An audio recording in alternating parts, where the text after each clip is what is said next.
Hello, everyone. Welcome into another edition of Just Another Year Chicago. My name is Tony Sapita, and today we are joined again by special guest, White Sox expert and my season ticket partner, Jason Frank. How you doing today, Jason? Doing great. Not as good as my voice, though. It's a little scratchy after last night. How about you? Oh, my throat has been hurting all day we were just at game 3 last night of the ALDS, but of course, we'll get to all that. Today, we're going to kind of recap the brutal first 2 games of the series. Again, talk about that greatest sporting event I've ever been to in my life, which was game 3. We're also going to give our predictions kind of for the rest of the series. Maybe touch on a couple news stories that came out today and over the past couple days. But before we dive into that, we'd like to thank our sponsor, Stupid Card Tray. I have a tray. It works. And if you want to enjoy postseason Sox games at home or on the road even more, maybe use it in the parking lot while tailgating, head out to www.stupidcardtray.com. Use code JAYCTony, JAY16 at checkout to get 16% off. Link in the description. All right, Jason, let's talk some ALDS. So first, we're going to, like I said, we're going to start off with that recap of game 1 and 2. The White Sox dropped the first 2 games in Houston by scores of 6-1 and 9-4. Our offense wasn't really there. Obviously, 4 runs in that second game. It started to come to life, but our pitching struggled mightily. Overall, a dismal performance by the boys on the road. Jason, what are your overall thoughts, I guess, on those first 2 games? Yeah, so just a quick few on game 1. Lance Lynn is our stud, but he is a fastball thrower, and we are going up against the best fastball hitting team in the MLB. So there was definitely a little trouble there, as we saw right out the gate. And then also, Lance Mccullers, I'd heard of him, but I hadn't seen him really pitch until game 1. And I mean, honestly, that guy is a stud. And if our bats aren't on, he can do what he did against us. And I mean, hats off to him. That was a great pitching performance. So, and then game 2, I know I'm not an MLB manager, but I was definitely screaming at the TV over a few of the decisions that TLR made. I know he has a lot of experience with this, but even some of the decisions he made that I was screaming at, they all happened. So like 3 or 4 innings, I was just screaming, "Where is Kopech?" I mean, the media covered that, so I won't go into that, but Kopech was nowhere to be found. And then I personally think we kept Giolito in too long. I mean, I think it was the previous 5 batters he took to full counts before the start of his final inning. So I feel like that shows a little bit of a fatigue issue or something. I don't know. I feel like you got to take him out. And then also we played Bummer, or we should have played Bummer over Crochet, because, I mean, they saw Crochet the night before. And, I mean, at least come at them with something new. I don't know. Like I said, I'm not a manager, but whatever. And then also pinch hitting for Adam Engel instead of Vaughn that ultimately sent Laurie into right. I don't blame Garcia, but I really think Engel would have made that catch. So I don't know. A few mistakes, but we won the first game back at the G spot. So Yeah, absolutely. And of course, Kimbrel didn't execute his pitches. There's tons to be said, but yeah, again, it doesn't matter now. We just had to touch on it because we hadn't touched on it yet, of course. We should be headed back to Chicago with a chance to close it out at home, but it is what it is. So now let's get into the greatest, most electric sporting event I've ever attended in my entire life. Game 3, the ALDS, first game in Chicago since 2008. The blackout, the towels, the loudest chants you'll ever hear. Everything was perfect and amazing. I lost my voice. Jason, I know you did too. We talked about it earlier. Seeing the White Sox come back and eventually destroy the Astros in front of 40,000 plus screaming fans was amazing. Screaming. I cannot put enough emphasis on the fact that we were screaming.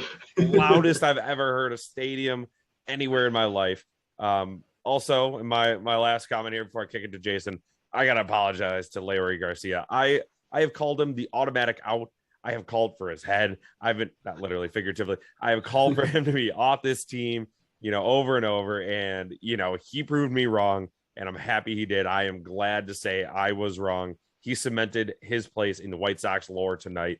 That's going to go down with the Scott Pasednik home run, the Paul Konerko grand slam, all those big moments we remember, especially if the boys make a little run here. He arguably saved that game. So, Jason, what was your kind of game 3 experience? I mean, you kind of said it, but this was hands down the most electric game I have ever been to so far. I mean, maybe my favorite part that wasn't about the game itself was the cheater and the F. Altuve chants.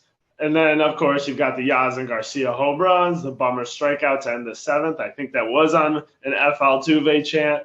I mean, I could go on and on. I'm getting chills just thinking about it right now. And that was game 3. So, but it was everything Sox fans had been waiting for and more. I mean, it showed how great of an impact we can have as fans when our boys play at home. And I just can't wait to see another packed stadium tomorrow in our great matchup. So if we bring that same energy from last night, I don't think Mccullers or the Astros are ready for it. I mean, they couldn't handle it last night. And if we bring that same energy tomorrow, I really see us going for game 5 back to Houston. Well, that's a great point. We'll get to that in a second, too. Last thing I wanted to touch on for game 3 was the White Sox actually tweeted out a great video. They did a couple good mic'd up things. There's a great Lucas Giolito one. Actually, I think there's 2 of them out there. They're awesome. Go check them out. But I think my favorite was, it was 19 seconds long. It was Gavin Sheets was on first base. They were doing the first hey, goodbye to Garcia, the first Garcia that came in, started the game. And they kind of turned it, pan down the first base line. It is so loud. I had to turn the volume down on my phone because I was at work. And Gavin Sheets looks over at Daryl Boston, the first base coach, and he goes, "Wow, this is wild.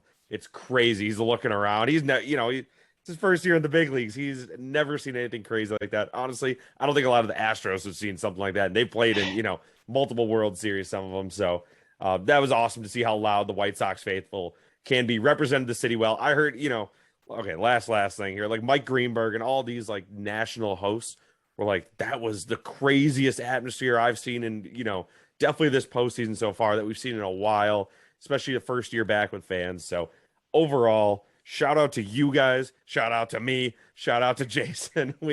We represented our city proud, whether you were there or not. We felt your presence.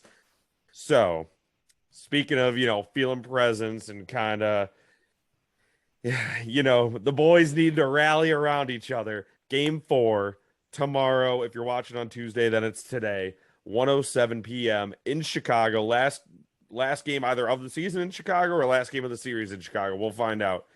Back still against the wall. Carlos Rodon will take on Lance McCullers Jr.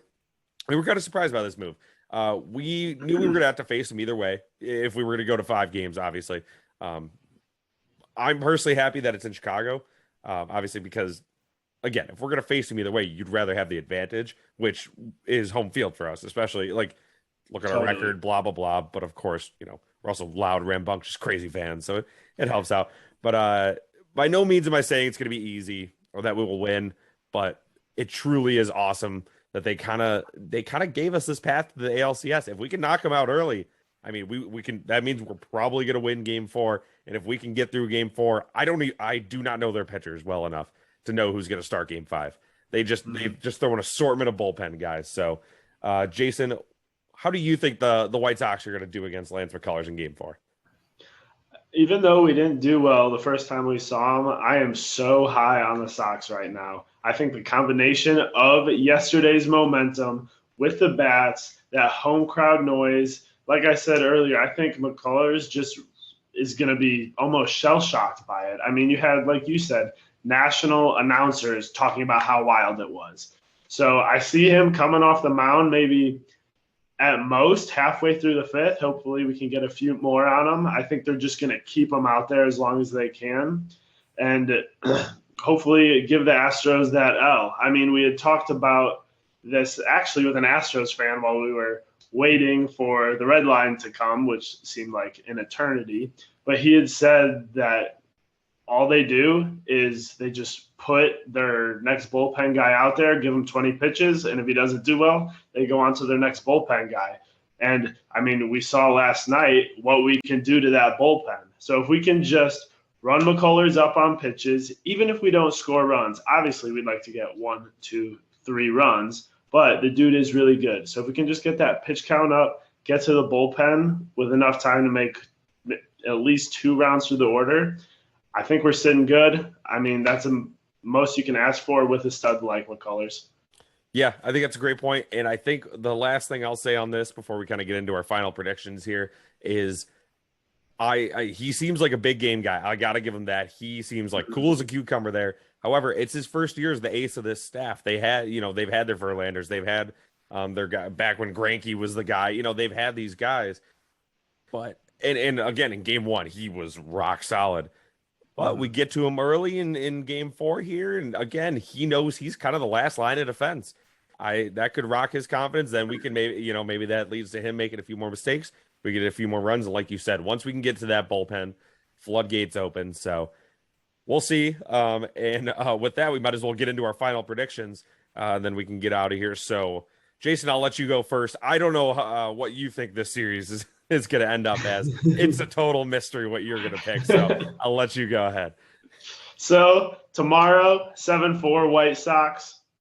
Electric, just as much fun as it was yesterday. Go back to Houston, get that dub, and looks like we might be playing the Red Sox. You never know, but it might be a Sox-on-Sox series. Yeah, Sox in 5. I can give you all the I don't know what the score is going to be. Jason, that was a good prediction. I like that 7-4 final. I'll just also agree and just say a 7-4 as well. And then, if we make it to game 5, I think we just run them out of the building. I'll say 9-4. We flip it on them. We give them game 2 right back in their faces. Because who the heck knows who their starting pitcher is going to be for that game. So it's looking like it would be again. There's a path to the ALCS, and if there is, it's looking like the Red Sox. We're recording, I think, in like the 8th inning right now. Red Sox are up big. That means the White Sox would have home field advantage if they could pull this off. Or at the same time, in like 12 hours from now, by the time you watch this, it could be over. So who knows? But either way, the south side of Chicago is back in black. Be loud. Keep changing the game. I was just going to say change the game, but we have changed the game already. So keep changing the game. If you're going, even if you're not, yell at your TV. We can hear it, I promise. Soxtober is here. And with that, that will do for another episode of Just Another Year Chicago. My name is Tony Sapita. Thank you again to White Sox expert Jason Frank for joining me again today. Thanks for tuning in. Until next time, Southsiders, Sox in 5, baby.